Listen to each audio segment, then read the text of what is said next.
Joining me now is Victor Davis Hanson, Hoover Institution Senior Fellow, Dinesh D'Souza, conservative commentator and filmmaker, and Harmeet Dillon, CEO of the Center for American Liberty. Victor, I'll start with you. I have to imagine that at some point there will be a necessary backlash to all these smears. Yeah, there is. I mean, we've descended into a collective madness that's a lot scarier than McCarthyism. Whether it's we've had 3 times they've entered articles of impeachment against Donald Trump, and now they want to try him as a private citizen. They deplatformed him, they banned his followers. We're hearing these creepy words, debathification, deprogramming, reprogramming. And Janine, these are not insignificant people. These are the levers of power in American society. This is the $5 trillion Silicon Valley people. It's the corporate boardroom. It's Wall Street, professional athletes. It's Hollywood. It's the media. These are considerable people. But Donald Trump has no voice now. He's not tweeting. He's not indiscriminately tweeting. He's gone. He has no voice. So there's going to be empathy. Americans don't like bullies. They may get tired of what they call sore losers, but they can't stand bullies. And Donald Trump is taking this, and it's going to work in his favor.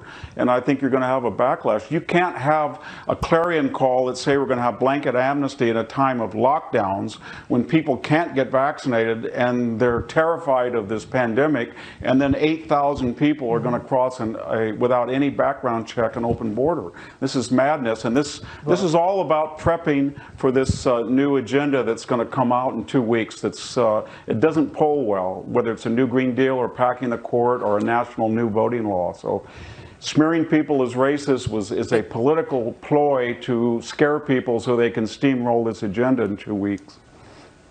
Well, you know, they can scare people, Victor, but I really believe that people are going to react because it's so unfair, and they don't like seeing someone that 75 million people supported being kicked when he's down. But Dinesh, I'll move on to you. No, a new op-ed by Max Boot in the Washington Post says that Trump couldn't have incited sedition without the help of Fox News. And President Biden needs to reinvigorate the FCC, or else terrorism, the terrorism that we saw on January 6th, may be only the beginning rather than the end of the plot against America. Dinesh, the new authoritarians now want government censorship after calling Trump it for years. They are now the real fascists.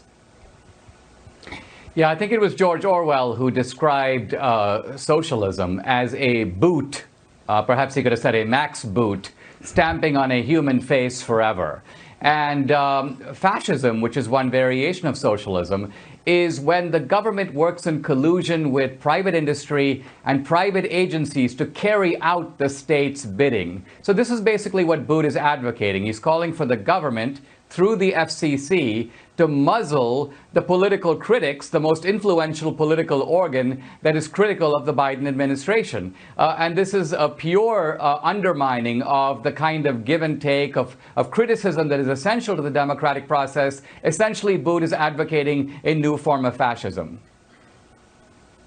Well, it's a new form of fascism, but it is also a call for essentially a clash of the individuals who are being assaulted and criticized for no reason. Well, the key thing here is that the left, they are trying to do something that goes way beyond the election. The election was very close. The Democrats take the Senate very narrowly. They lose ground in the House, about 10 Republican seats. The presidential race was close. Now they're trying to take that, where they have no clear mandate, the country is evenly divided, and they're now trying to demonize and criminalize all the people who voted on the other side. They're trying to turn the opposition into a kind of captive population. And that's why all their analogies come from foreign wars. They talk about ISIS, they talk about Al-Qaeda, they talk about the Ba'ath Party. Well, basically, we deal with those people with bombs and with bullets. So they're acting like domestic critics. People who voted for Trump are foreign enemies and should be dealt with that way. Well, it's terrible. And Harmeet, this is what MSNBC's Frank Figliuzzi had to say about the FBI monitoring our National Guardsmen. The signs of radicalization really are not that someone has a criminal record or that someone is on a terrorist watch list, but rather that they have online postings. The FBI doesn't have those kinds of resources, nor do they have the time frame in this race against the clock to check out 25,000 people's social media postings, nor may they even have the legal authority to do so. That's my concern. Harmeet, when does this become monitoring every Trump supporter? Oh, we're already doing that, Judge Jeanine, and I warned, and other civil libertarians warned when we had the Patriot Act that this would eventually be turned against American citizens, and we've learned many years ago through Edward Snowden and others that it has been. And so today, the government doesn't even need the tools. The FBI doesn't need those tools. They just need to make one phone call to their corporate allies at big tech, and big tech will do it for them. We have seen the deplatforming of large groups of conservatives, and I'm not talking about fringe people. I'm not talking about QAnon supporters. I'm not talking about anybody crazy. I'm talking about mainstream conservatives.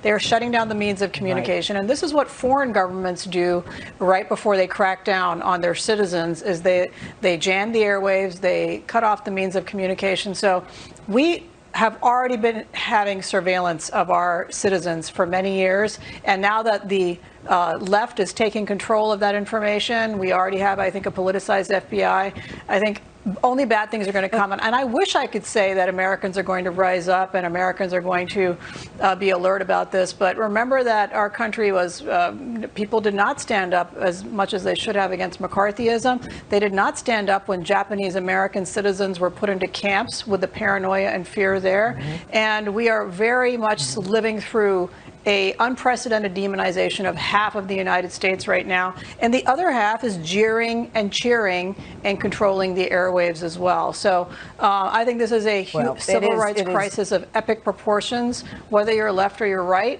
you should be deeply concerned about the weaponization of this corporate alliance that Dinesh mentioned against the citizens, and the idea that the FCC, by the way, can even control what's on, the airwaves like that. And yeah, I didn't know that was a thing. I don't think it is. And so, Victor, I don't think they've only just begun. They haven't even taken office yet. Imagine what it's going to be like when these and they've got everybody on a stand has a history of terrible behavior against people who disagree with her allies and her supporters in California as the Attorney General. So, Victor, very quickly, we only have a few seconds left. Victor, this is what Katie Couric said on Bill Maher's HBO show, Bill Maher show, Friday, about GOP members of Congress, which fits into what Harmeet Some of them are believing the garbage that they are being fed 24/7 on the internet by their constituents, and they bought into this big lie. And the question is, how are we going to really almost deprogram these people who have signed up for the cult of Trump? Victor, deprogramming supporters of Trump? Yeah, I don't know where she prefers the Soviet, the Chinese, or the North Korean model, but remember, Donald Trump did not surveil Associated Press reporters. He didn't sic the FBI on an opposite political campaign, and he didn't weaponize the IRS to go after his enemies. When we have fascism, it does not come with somebody with orange hair and a long tie. It comes with somebody who's suave, charismatic, liberal, and says he's a constitutional law professor. So she should better take a look at the last administration, where we really did have abuses of civil liberties on the part of the government, which was green-lighted by Katie Couric and others. It is amazing. Victor, Dinesh, and Harmeet, thank you so much for that conversation.